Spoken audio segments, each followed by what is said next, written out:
Hey guys, welcome back to Ultimate S&S. I hope everyone's been having a great week. So, the Great Reset, what is it? When is it? When can we expect to see this thing kick off? Well, I'm here to tell you it's already started. A lot of people don't seem to realize that. What is it? We're going to do an overview and we're going to break this down for you. What is it that you need to control the world? Not as much as you think, but money is going to get you the power to do it. You need to be able to control the media, which is the narratives around the world, not just in the United States, around the entire globe. You'll be able to control the media, the way you control the narratives and things like that. But you also want to be able to control the oil pricing, which is for your automobiles, diesel engines, heating oil, all that stuff is tied into oil. That's something that's we're seeing happening. Your food and beverage market is kind of combined. We'll combine those together. So if you've got the oil, you've got the food, and you've got the media, what else do you need, guys? Well, obviously, you want to control the banking system as well. And a lot of people attribute that the federal government, that the Federal Reserve is the one who controls all that. It is not. They do what they are told. That is the richest of the rich that control those banking systems, guys. They're the ones who own like J.P. Morgan, Citibank, and things like that across the globe. And that's what we're seeing happening. We're seeing a corporate takeover of this country, but also the world. That's something you need to be aware of. So, as a prepping channel, I would be remiss not to mention this, guys. When it comes down to food, and that is a big thing that people are going to need. Now, you can stock up on blankets and stuff. You can even burn wood and things to stay warm and stuff like that. But when it comes down to it, food is a major resource, and the way that our political and societal system, I should say, is set up is most families do not have a yard to be able to grow food in. They live in subdivisions where maybe a garden's not even allowed, and that is something that is actually, truly to me is just wrong. If you own property, you should be able to keep your garden and do what you want on it. But you get in subdivisions, you have all these bylaws and stuff that prevent you from doing stuff. But you have Bill Gates up here, and he is buying all of the land that he can get. He is the largest landowner when it comes to farming land in the world, not just this country, in the world, guys. And he's not producing anything.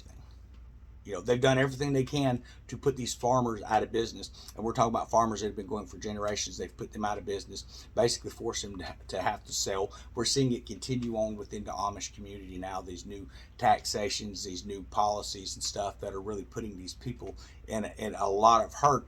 But we're not doing anything about it. So what can you do about it? What can you do to combat that? Well, you can grow your own food, guys. You need to be focusing on, if you can become at least 50% self-sustainable when it comes to food in your family, what that's going to do is it's going to drive the demand down. Okay, we're talking about basic economics. You want to bring the demand of those supplies, you want to bring that down so that they kind of choke on it. We say that all the time when we see the fuel prices go up. We'll just stop going anywhere and make them choke on that fuel. Well, they have their own ways of dealing with that. We've seen that when this President Biden took office, guys. He just come up and said, okay, well, we're just going to halt all production when it comes to domestic fuel.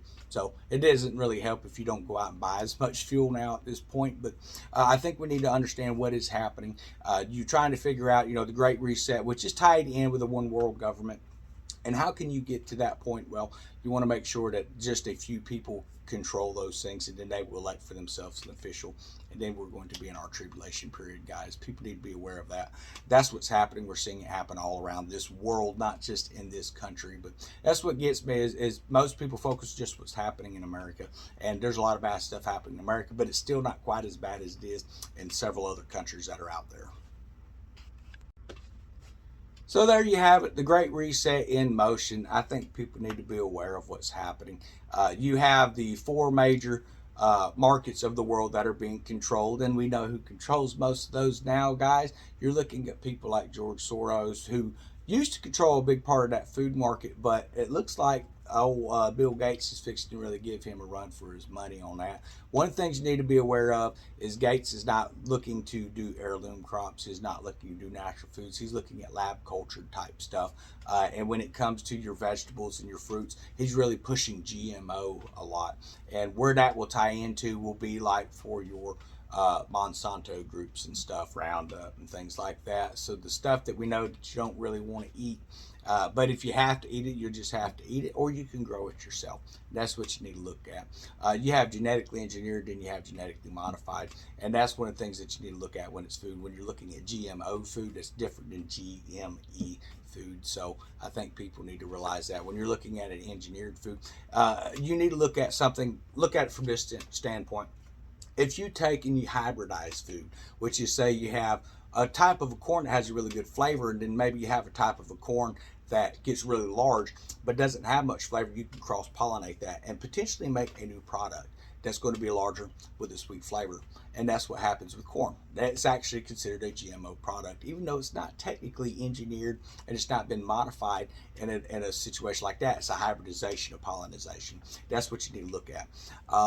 But then you have where these science labs are in there actually coming in and they're splicing with the DNA type structural stuff inside the seeds and stuff, and you start getting into engineering food, and then they want to make it so that they can come in and not have to hoe, not have to come in and deal with the weeds. So they can grow big fields and not have to worry about all the weeds taking over. Maybe they just come out and spray it with some Roundup, which is where you start getting into your Monsanto GMOs and GMEs, and that stuff is actually holding components of those poisons within the plant, within the food itself, and that's why they're able to find these different types of substances in the fetuses of people.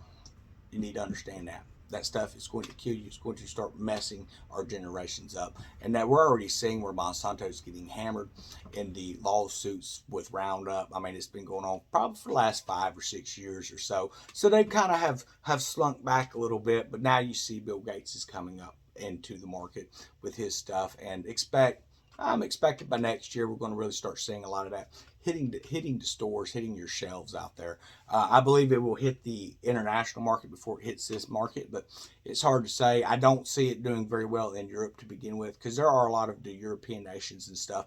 When I was working in food processing plants doing maintenance, they actually will not allow GMO or GME foods to come over there from America because they don't want no part of it. So I think that's something you need to deal with on a level of, but you need to understand this. Is it that they don't want a part of it, or is it that they didn't pay their share to the one who holds the patents on that?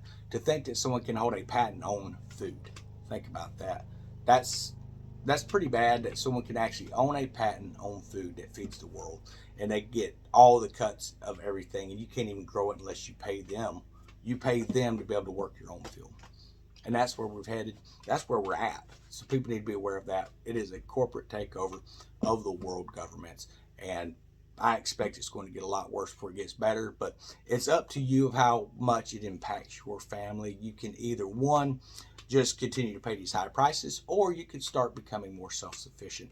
And that's the way that I would recommend that you do things. There's ways to be self-sufficient within your own home, even if you're living in apartments and stuff.